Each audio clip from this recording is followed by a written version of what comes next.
Hello et bienvenue pour ce second épisode de Manifester avec Charlotte. J'espère que vous avez passé une très bonne semaine. Moi, de mon côté, j'avais hâte d'enregistrer et de publier ce nouvel épisode, donc nous y voilà. Et cette semaine, j'ai également reçu un email d'une personne qui m'écoute et qui me confie ressentir beaucoup d'anxiété et avoir des crises d'angoisse. Et ça, c'est un sujet qui me touche particulièrement, dont j'avais prévu de parler à un moment ou à un autre, parce que j'ai moi-même souffert d'anxiété chronique pendant des années et vraiment tout y passait, que ce soit la santé, l'argent, ma carrière, mes relations avec les autres, mon poids. Absolument tout était source d'anxiété, même les choses les plus anodines dans mon quotidien. Et quand je sortais la tête de l'eau, que ça allait un petit peu mieux, d'un coup, il y avait une autre peur qui prenait le relais et ça n'en finissait jamais. Donc c'était une spirale infernale et j'avais quasiment perdu espoir d'en sortir un jour et c'était franchement atroce. Et je sais que beaucoup de personnes souffrent d'anxiété, alors peut-être pas forcément à un niveau aussi extrême, mais suffisamment en tout cas pour que ça les empêche de s'épanouir et d'avancer comme elles le voudraient. Et c'est donc pour ça que j'ai décidé aujourd'hui de faire un épisode sur ce sujet pour vous partager quelques astuces pour apprendre à gérer l'anxiété et aussi pour apprendre comment on peut utiliser la loi de l'attraction pour nous y aider. Et apprendre à gérer nos émotions et à sortir de l'anxiété, d'une part, c'est essentiel pour pouvoir s'épanouir, bien sûr, mais c'est aussi essentiel pour pouvoir manifester la vie qu'on veut avoir. Et ça ne veut pas dire que quand on utilise la loi de l'attraction intentionnellement, on devient complètement immunisé d'un coup à toutes les situations difficiles qui peuvent se présenter.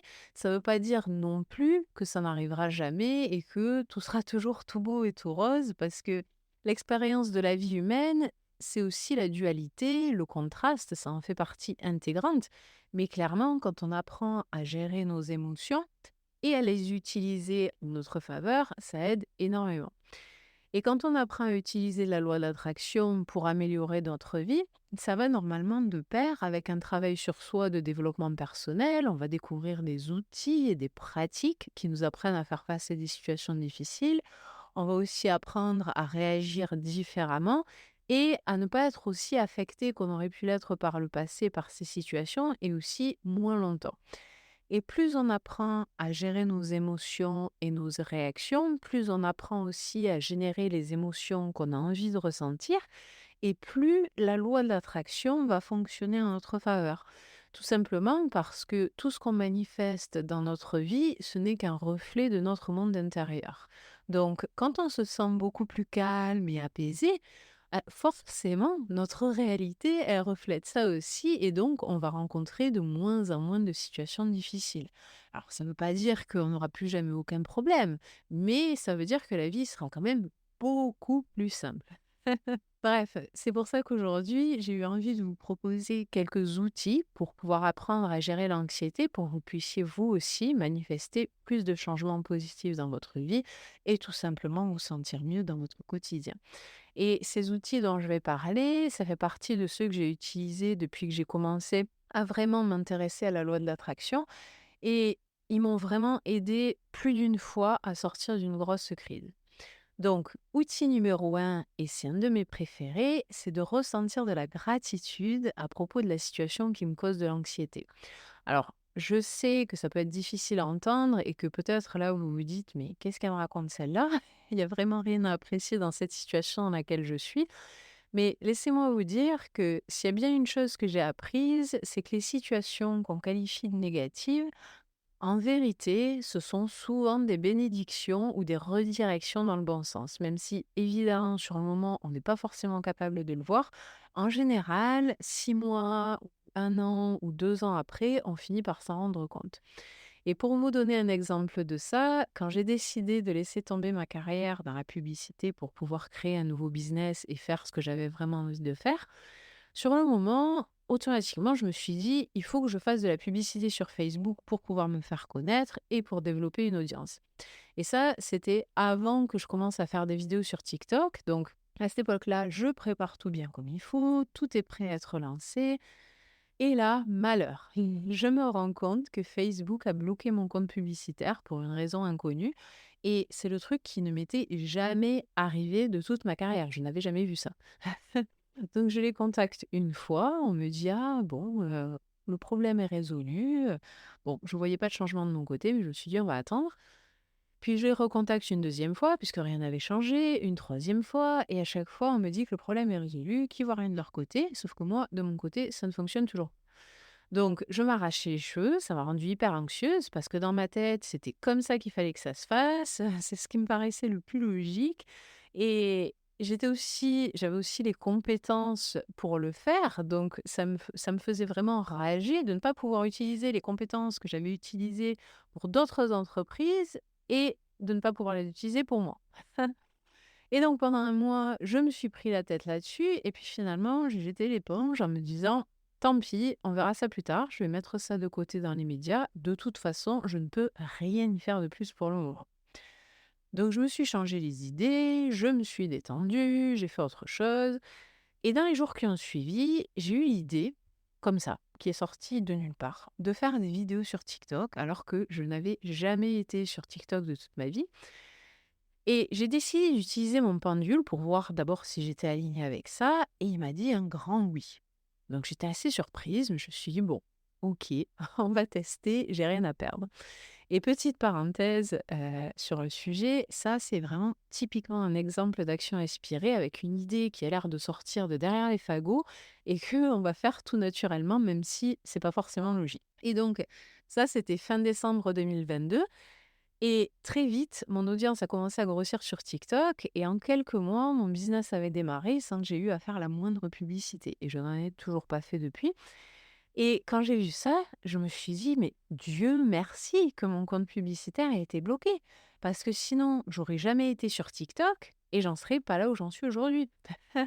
Donc même si sur le moment, je voyais cette histoire de compte bloqué comme une malédiction source d'anxiété, en vérité, c'était simplement l'univers qui m'offrait une opportunité bien meilleure. Et je suis sûre que si vous regardez dans votre passé, vous trouverez plein d'exemples comme ça.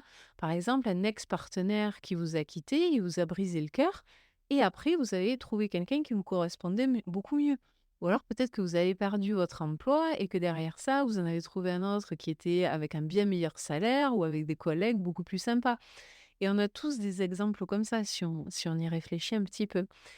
Donc, même dans les situations difficiles, c'est important de se rappeler ça et aussi d'essayer d'imaginer toutes les manières dont cette situation, aussi désagréable soit-elle sur le moment, imaginez toutes les manières dont elle pourrait nous être bénéfique. Parce que ça permet d'explorer d'autres perspectives qui jusque-là nous étaient invisibles. Et quand on change notre perception d'une situation, automatiquement, ce qu'on ressent va changer aussi. Et une fois que c'est fait, ressentez de la gratitude en vous disant que même si vous ne savez pas exactement en quoi cette situation est bénéfique pour le moment, vous pouvez avoir confiance que l'univers, lui, il vous protège et il vous redirige vers ce qu'il y a de meilleur pour vous. Donc, il y a de quoi être reconnaissante. Alors, évidemment, je ne dis pas que ça s'applique dans 100% des cas. Par exemple, si on perd quelqu'un de cher, là, évidemment, c'est différent. Mais je dirais que ça s'applique quand même dans la très grande majorité des situations auxquelles on peut faire face. Outil numéro 2 pour gérer l'anxiété, c'est de trouver des preuves que ce que nous dit notre esprit n'est pas réel. Parce que, soyons honnêtes, 95% des horreurs qu'on imagine quand on est anxieuse, c'est du grand n'importe quoi et ça n'arrivera jamais. Alors, il y a peut-être 5% qui finit par se réaliser parce que, évidemment, on pense qu'à ça et on y croit dur comme fer. Donc, forcément, ça se manifeste dans notre vie. Mais dans ces moments-là, aussi difficile que ce soit parce que notre esprit va vouloir obséder sur les problèmes, il faut se forcer à se poser 5 minutes et à se demander concrètement, est-ce que j'ai des preuves que c'est la vérité absolue, que c'est ça qui va se passer? Pour l'anecdote, quand j'ai commencé à m'intéresser de près à la loi de l'attraction, je voulais manifester une relation amoureuse. Sauf que le discours que j'avais en tête à ce moment-là, que j'ai eu pendant longtemps et qui m'angoissait, c'était que je resterais seule pour le restant de mes jours et que aucun homme ne voulait de relation sérieuse, qu'il n'y avait pas d'homme bien. Sauf que en y regardant de plus près, déjà, il y avait zéro preuve concrète pour me démontrer et me prouver comme une vérité absolue que j'allais rester seule pour le restant de mes jours.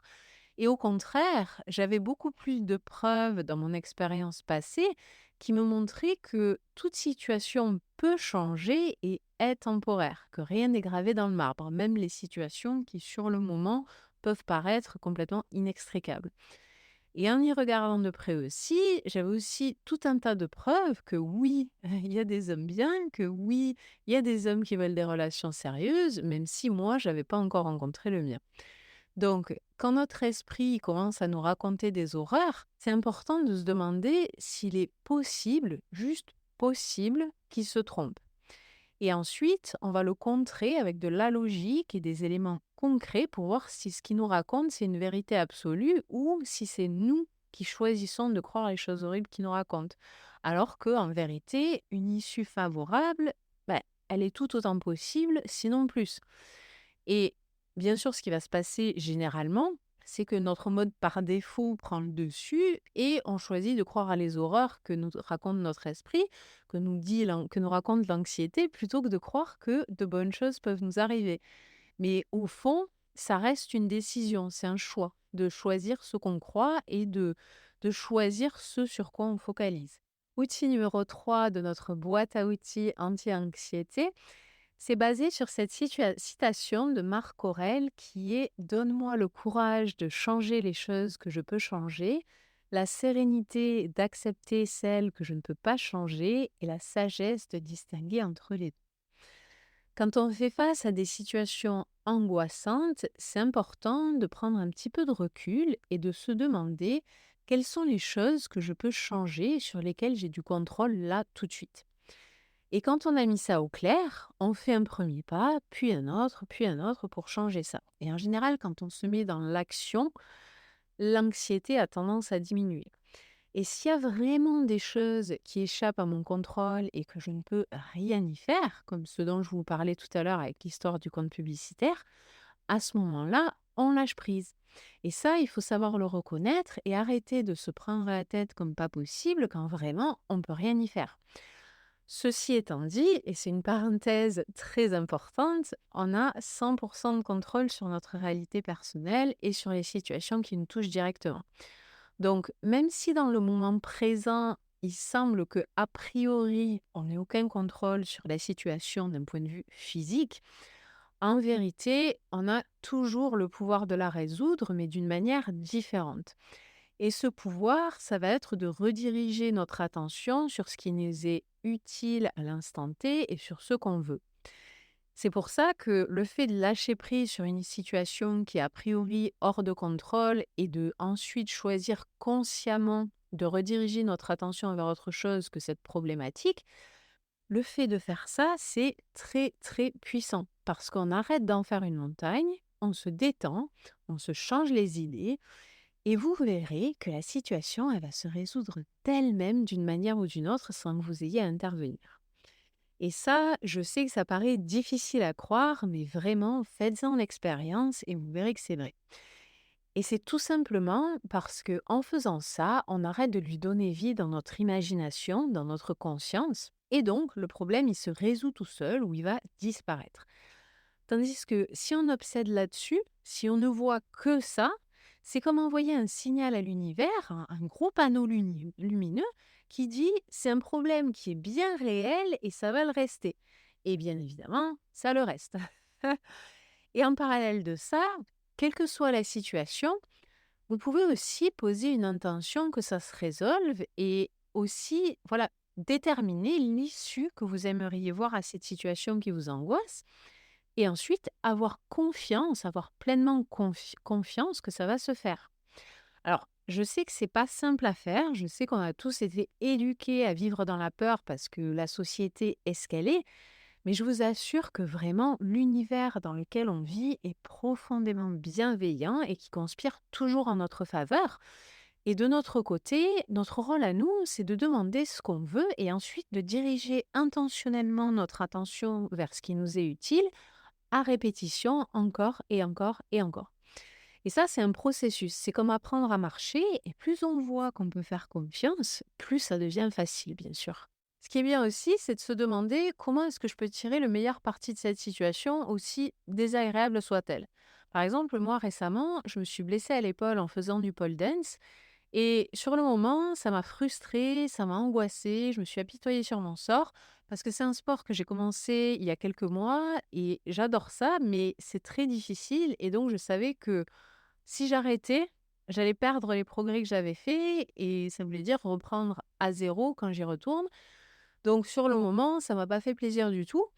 Mais finalement, j'ai choisi de voir ça comme une opportunité déjà de consacrer encore plus de temps à ma pratique de la méditation, mais aussi d'avoir plus de temps pour pouvoir rafraîchir mon niveau d'espagnol. C'est quelque chose que je voulais faire depuis des mois, mais je faisais que repousser. Et donc là, j'ai l'opportunité de le faire. Un autre exemple, si vous êtes en couple et que, disons, vous êtes anxieuse parce que votre partenaire s'absente pour le travail et parce qu'il vous manque, profitez-en pour faire toutes les choses que vous ne feriez pas quand il est là. Donc, immergez-vous dans le moment présent sur la tâche à accomplir, que ce soit par exemple du jardinage, un nouveau loisir que vous aviez envie de commencer, ou même faire un grand nettoyage de printemps dans la maison. Toutes ces choses que vous voulez faire mais que vous faites jamais, là, vous avez l'opportunité de le faire. Et vous verrez qu'après, une fois que vous l'aurez fait, vous serez super contente que ça soit fait, ou même peut-être que vous en serez fière, et l'anxiété aura beaucoup diminué, voire même complètement disparu. Donc, tout ça pour dire qu'on peut toujours trouver une opportunité dans presque toute situation compliquée. Ça demande juste un tout petit effort de se sortir la tête du guidon, d'adopter une nouvelle perspective pour pouvoir transformer cette énergie négative en quelque chose de positif. Outil numéro 4 pour se libérer de l'anxiété, c'est de créer un vision board ou tableau de visualisation sur lequel vous allez mettre une ou plusieurs images qui représentent le résultat que vous voudriez obtenir par rapport à la situation qui vous angoisse en ce moment. Par exemple, moi, il y a quelque temps, j'ai dû mettre fin à une amitié avec une personne qui s'était mal comportée avec moi. Et sur le moment, ça m'a beaucoup angoissée parce que je suis vraiment tombée de haut, j'ai été extrêmement déçue. Et ça m'a fait me poser beaucoup de questions sur le sujet de l'amitié, des personnes que je laissais entrer dans mon cercle proche. Et dans un premier temps, ce que j'ai décidé de faire pour me libérer de l'anxiété, ça a d'abord été de faire un rituel pour pouvoir couper le lien énergétique pour de bon avec cette personne après avoir coupé le lien physique. Et je me suis demandé en quoi ça m'était bénéfique. Et ça m'a fait réaliser que les amitiés, c'était pas un sujet sur lequel j'avais posé des intentions et des standards, comme on pourrait le faire par exemple avec les relations amoureuses. J'avais jamais trop pensé à ça sous cet angle-là. Et donc, c'est ce que j'ai décidé de faire en créant un mini vision board, rien que pour les relations amicales, avec ce que j'attendais des relations amicales à ce stade de ma vie, avec les choses qui sont importantes pour moi, pouvoir mettre ça au clair dans ma tête. Et franchement, ça m'a fait le plus grand bien. Et je sais que quand de nouvelles personnes vont entrer dans ma vie, non seulement je saurai exactement ce que je veux et ce que je veux pas dans ces relations, et maintenant que l'intention est posée, je sais aussi que le type de personne que j'ai envie de rencontrer va venir à moi tout naturellement. Peut-être que vous, ce qui vous angoisse en ce moment, c'est ce nouveau job idéal pour lequel vous avez candidaté. Ça correspond exactement à ce que vous voudriez faire.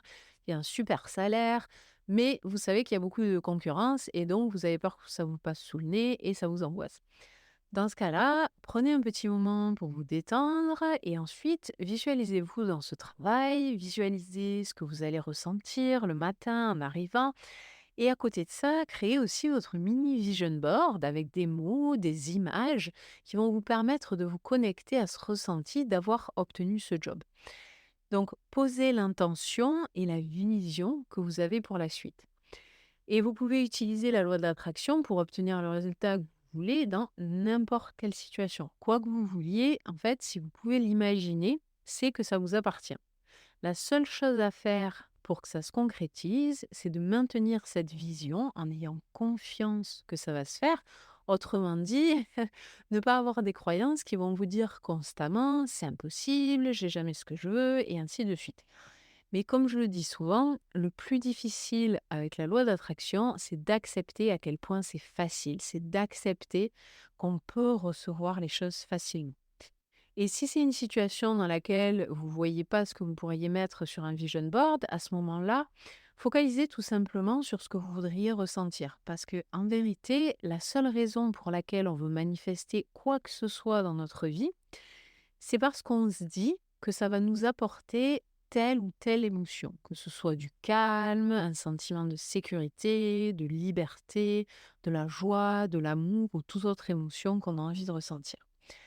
Et la bonne nouvelle, c'est que une fois qu'on a identifié ces émotions qu'on recherche, on peut se connecter à ces ressentis dans le moment présent. La loi d'attraction, c'est like attracts like. Donc, si on se sent calme, qu'on se sent confiante, par exemple, on va attirer des situations qui vont correspondre à ça.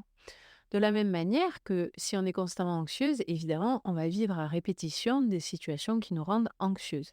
Donc, l'émotion, c'est toujours la première manifestation qui va précéder la manifestation physique. Et comme avec n'importe quelle manifestation physique, on peut bien sûr poser l'intention aussi de ressentir du calme, de la légèreté, de la joie, ou quelle que soit l'émotion que vous aimeriez ressentir, générer en vous dans le moment présent. Et enfin, dernière astuce que j'aime beaucoup dans les moments où je me sens très anxieuse et que je veux utiliser la loi d'attraction pour m'aider à surmonter ça, c'est quelque chose qui m'était venu un matin au réveil. Alors, vous savez, le matin, quand on se réveille et qu'on est un peu dans le cirage et on se demande où on est, normalement, moi, ça me le fait plutôt à la sortie d'une sieste, mais ça m'arrive des fois le matin aussi. Et donc, un matin, je me réveille, j'entends mon alarme, c'était il y a quelques mois de ça, et j'étais encore dans cet état entre éveil et sommeil. Et là, horreur, parce que la première chose qui me vient à l'esprit, c'est que je dois aller au travail dans un bureau. Je dois aller, je dois aller au bureau. Et laissez-moi vous dire que les années de ma vie où j'ai dû aller bosser dans un bureau pour quelqu'un d'autre, ça a été mon cauchemar absolu. Pour moi, c'était la prison, ça me tuait mentalement, ça me tuait, ça se voyait aussi physiquement, que quelque chose n'allait pas. Et vraiment, on aurait dit que j'avais pris 10 ans dans la face à cette époque. Donc, pendant quelques instants, quand je me suis réveillée et que j'ai ressenti ça, que je devais aller dans ce bureau, de penser que je devais aller me lever pour y aller, ça m'a terrifiée. Et aussitôt après, bien sûr, je me suis rappelé que non, j'avais pas à aller dans un bureau, je suis ma propre boss, je peux rester chez moi bien tranquillement, je peux rester en pyjama toute la journée si j'en ai envie, je peux me rendormir si j'en ai envie, je peux aller prendre un avion pour passer 3 jours au soleil, c'est possible. Bref, je peux bosser sur des sujets qui me passionnent, j'ai de compte à rendre à personne, je peux faire absolument ce que je veux et ça, mon Dieu, ça c'est merveilleux pour moi d'être aussi libre et de pouvoir faire uniquement ce qui m'intéresse au jour le jour et de pouvoir me respecter. Et donc, tout de suite, j'ai ressenti un immense sentiment de gratitude pour ma situation actuelle et ça a complètement imprégné mon corps et mon esprit. Et ensuite, je me suis dit: «Mais ça, c'est vraiment un exercice qui est génial à faire quand on angoisse, de se rappeler ces moments dans notre passé où notre vie, elle était vraiment difficile, c'était horrible, on galérait» et ensuite d'apprécier ce qu'on a aujourd'hui. Même si c'est peut-être pas encore la situation idéale qu'on voudrait, il y a quand même de grandes chances pour que ce soit quand même mieux, voire même beaucoup mieux. Donc, ce que je vous conseille, c'est de le faire le matin au réveil pour bien commencer la journée dans un état de gratitude, d'appréciation, parce que ça, automatiquement, ça va chasser l'anxiété. Même si c'est juste pour quelques minutes, ça va chasser l'anxiété, parce que la gratitude, ça ne peut tout simplement pas coexister avec l'émotion de l'anxiété. Donc, replongez-vous dans ces périodes difficiles du passé, dans votre imagination, et ensuite, revenez dans le moment présent et voyez tout le chemin que vous avez parcouru, tout ce qui va bien, tout ce qui va mieux dans votre vie actuelle. Et vous verrez que vous vous sentirez beaucoup mieux. Tout ce que vous avez de bien dans votre vie, ça va vous apparaître aussi beaucoup plus clairement. Et ça, c'est vraiment, je vous le garantis. Une expérience qu'on a tous en commun aussi, c'est le confinement. C'était absolument horrible. On n'avait plus aucune liberté, on était enfermés chez nous, on était comme des rats en cage et on s'ennuyait à mourir. Et je pense que cette expérience, malgré tout, ce qui en est ressorti de positif, c'est que ça nous a fait apprécier toutes ces petites choses qu'on ne remarquait plus. Évidemment, notre liberté, mais aussi nos relations sociales. Je pense qu'on prend souvent ça pour acquis. Et toutes les petites choses, comme par exemple le fait de pouvoir aller se promener en ville, d'avoir l'effervescence autour de nous, des gens qui parlent, qui rigolent, de pouvoir aller au restaurant avec des amis quand on en a envie, d'aller au cinéma, la possibilité aussi de prendre la voiture, d'aller prendre l'air à la campagne quand on a besoin de s'aérer l'esprit. Bref, toutes ces petites choses qu'on ne voyait plus et qui pourtant sont tellement importantes parce que comme on l'a vu, malheureusement, ça peut nous être enlevé du jour au lendemain. Donc vraiment, prenez le temps de faire ce petit exercice quand vous en ressentez le besoin. Repensez peut-être à l'époque où vous aviez pas un sou, ou peut-être à l'époque où vous viviez avec cet ex qui était super toxique, ou même à ce job que vous aviez et quand votre patron était odieux. Et vous verrez que de suite, ça ira beaucoup mieux. Et si c'est l'argent qui vous fait stresser en ce moment, parce que je sais que c'est souvent le cas pour beaucoup de personnes, pensez aussi à toutes les situations par le passé où vous aviez peur de ne pas pouvoir payer vos factures, de ne pas pouvoir payer votre loyer. Et ensuite, remémorez-vous ce qui s'est passé après. Et voyez comme à chaque fois, l'argent a été là pour vous d'une manière ou d'une autre. L'argent a toujours été là pour vous. Voyez comme il vous a toujours soutenu. Même si c'était peut-être pas au niveau que vous auriez aimé, vous êtes toujours là, vous avez survécu, et cette fois-ci, ce sera pareil. Tout va bien se passer et l'argent, il va venir d'une manière ou d'une autre, comme ça a toujours été le cas au niveau que vous avez normalisé. Et c'est un exercice extrêmement puissant parce que avoir de la gratitude pour ce qu'on a, il n'y a rien de mieux pour se sentir bien, mais aussi pour manifester ce qu'on veut. C'est vraiment très, très puissant. Alors si vous me dites, oui, mais Charlotte, si ma vie en ce moment, elle est tellement horrible qu'il n'y a rien à apprécier, je fais quoi? Et si c'est vous, je voudrais vous rappeler que c'est souvent dans les périodes difficiles qu'on vit les plus grandes transformations. C'est un tremplin pour le changement, parce que quand on touche le fond, on ne peut que remonter et en faire une force qui nous propulse vers le haut. Quand j'étais employée, c'était mon cauchemar absolu, ça m'a donné une détermination incroyable à devenir chef d'entreprise. C'est ce qui m'a poussée à jamais abandonner malgré les difficultés que j'ai rencontrées en cours de route et les problèmes de santé mentale auxquels j'ai dû faire face. C'est ce qui m'a permis de me dire, c'est ça ou rien, j'accepterai rien de moins que ce que je veux et tant que je n'y suis pas, je continuerai. Et quand j'ai fait un burn-out plus tard, c'est ça qui m'a permis de me tourner vers la loi de l'attraction et le développement personnel. C'est ça qui a fait que je me suis lancée à fond là-dedans parce que pour moi, c'était la seule alternative. Sinon, c'était quoi? C'était la torture dans ma prison mentale. Donc, c'est ça qui a été le tremplin pour me mener là où je suis aujourd'hui, dans cette situation qui, jusqu'à il y a encore pas si longtemps, n'était qu'un rêve.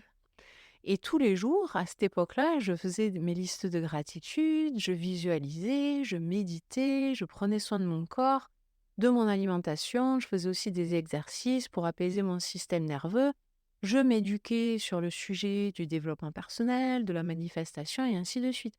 Et ça, je le faisais tous les jours. Je ne pouvais pas abandonner, je ne voulais pas abandonner. Donc, même si cette période de ma vie, elle a été horrible, maintenant, je vois ça comme une bénédiction parce que pour moi, c'est ce qui m'a donné la force et la détermination à toute épreuve de ne jamais abandonner mes rêves. Et c'est ça aussi qui a fait que je me suis lancée corps et âme dans le sujet de la manifestation et qui m'a permis d'obtenir tout ce que j'ai obtenu aujourd'hui. Et si vous vivez en ce moment quelque chose de similaire, je veux que vous sachiez que vous pouvez le faire aussi. Même si c'est dur et que vous voyez rien du tout de positif là de suite, il y a toujours des choses à apprécier. Même si c'est simplement l'oxygène qui vous maintient en vie, ou le fait d'être en bonne santé, ou même juste de vous être réveillé ce matin et d'avoir de quoi manger dans le frigo. Il y a toujours quelque chose à apprécier et qu'on va prendre pour acquis. Imaginez si vous l'aviez plus. Imaginez si par exemple vous n'aviez plus l'électricité chez vous, ou si vous aviez plus d'oxygène, et vous verrez à quel point c'est important. Et plus on fait cet exercice, plus on va remarquer toutes ces choses qui vont bien, et on va aussi remarquer de plus en plus l'abondance qui nous entoure et la chance qu'on a. Sur ces belles paroles, j'espère vraiment que cet épisode il vous aura éclairé sur ce sujet et que ces outils vont seront utiles. Et si ça vous intéresse, je pourrais en partager d'autres dans de futurs épisodes. Donc dites-moi si vous voudriez que j'en parle à nouveau à l'avenir, ou même s'il y a d'autres sujets en particulier qui vous intéressent. Moi, je suis tout oui. Et je sais que l'anxiété, c'est vraiment quelque chose de très difficile à vivre. Et le fait d'avoir partagé mes expériences personnelles, en tout cas quelques-unes avec vous aujourd'hui, Ça a été un exercice assez vulnérable pour moi parce que pendant longtemps, j'ai essayé de le cacher. Je me disais que j'étais pas normale de me sentir comme ça, j'en avais honte. Et bien sûr, c'est complètement faux, il n'y a pas de honte à vivre ça, je le sais aujourd'hui. Et surtout, j'espère qu'au travers de cet épisode, vous aurez compris que l'anxiété, c'est pas une fatalité. On peut en sortir petit à petit et que même si la vie, elle sera jamais toute rose ou linéaire et qu'il y aura toujours des moments où on fera face à des situations compliquées, c'est possible de changer la donne et c'est possible de se sentir bien 90% du temps, 95% du temps. C'est possible d'apprendre à réguler nos émotions, à choisir ce qu'on veut ressentir intentionnellement et la loi de l'attraction peut nous y aider. Donc, merci d'avoir passé ce moment avec moi aujourd'hui. J'espère que ça vous aura plu. Si vous aussi, vous avez des astuces pour gérer l'anxiété, n'hésitez pas à m'envoyer un petit message ou un commentaire pour me les partager. Et si vous avez aimé cet épisode, ce serait très mignon de votre part si vous pouviez me laisser une note sur Spotify ou Apple Podcast et pourquoi pas même un avis, ça prend 30 secondes. Et non seulement ça me ferait super plaisir, mais ça permet aussi au podcast d'être plus visible, tout ça, tout ça. Merci encore de m'avoir écouté. Je veux que vous sachiez que je vous apprécie, j'apprécie vos retours et je vous retrouve vendredi prochain, copinettes et copinous. La loi de l'attraction a changé ma vie et elle changera la vôtre aussi. Bye!